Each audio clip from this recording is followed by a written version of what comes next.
Kita angkat kembali datangnya dari hamba Allah dari Kalimantan ingin bertanya Habib, bagaimana pandangan Habib mengenai mazhab fikih Laisi? Apakah mazhab tersebut termasuk bagian dari Sunni? Apakah mazhab tersebut masih ada penganutnya hingga sekarang? Dan apa ada kitab-kitab karangan ulama yang menjelaskan ajaran-ajaran mazhab tersebut, katanya Habib? Naam, di samping 4 madhab yang mendapat rekomendasi dari ulama-ulama ahli sunnah, yaitu madhab Abu Hanifah yang pertama, kemudian Imam Malik yang kedua, Imam Syafi'i yang ketiga, dan Imam Ahmad yang keempat. Di samping itu banyak di situ, baik itu tabi'in atau tabi'in yang sampai ke derajat mujtahid, seperti Imam Ja'far Shadiq bin Muhammad Al-Baqir bin Ali Zainal Abidin bin Husain Al-Syahid bin Ali bin Abi Talib bin Fatimah binti Rasulullah. Beliau mujtahid Imam Ja'far Shadiq, dan juga Hasanul Basri, dan juga seperti Laits ini mujtahid. Tapi ulama mengatakan mereka itu mumpuni untuk menjadi mujtahid, untuk punya madhab, mumpuni. Tapi sayangnya para santrinya tidak cekatan, tidak diberikan oleh Allah santri-santri yang mendata dan menulis buku-bukunya, karangan-karangannya, ucapan-ucapannya, pendapat-pendapatnya. Tidak disiapkan oleh Allah untuk itu. Tapi 4 madhab ini, Imam Abu Hanifah, Malik, Syafi'i, wa Ahmad, Allah siapkan santri-santri yang hebat sehingga dibukukan pendapat-pendapat beliau.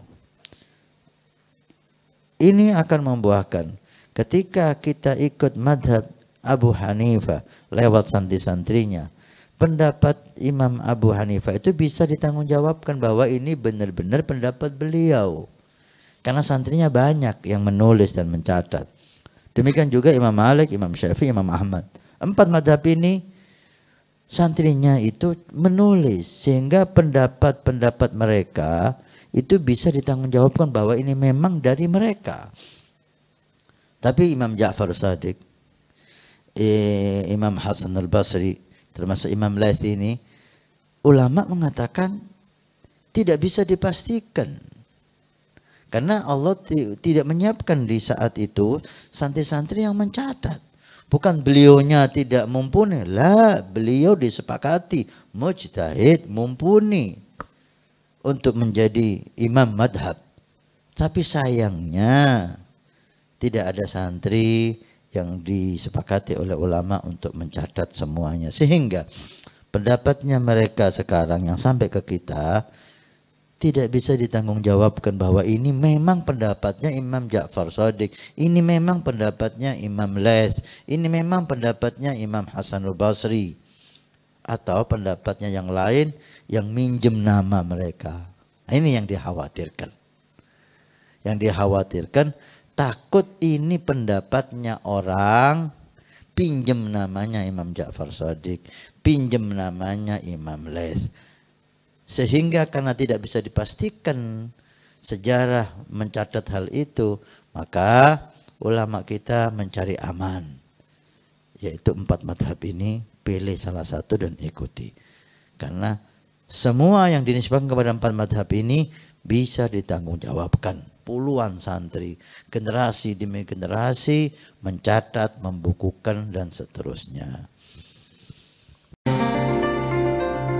Assalamualaikum warahmatullahi wabarakatuh. Alhamdulillah, saya Hasan Ismail Al-Muhdar, khadim Pondok Pesantren Nurul Iman. Kami informasikan kepada semua donatur Masjid Awwabin pada hari Jumat ini, tanggal 9 Juni.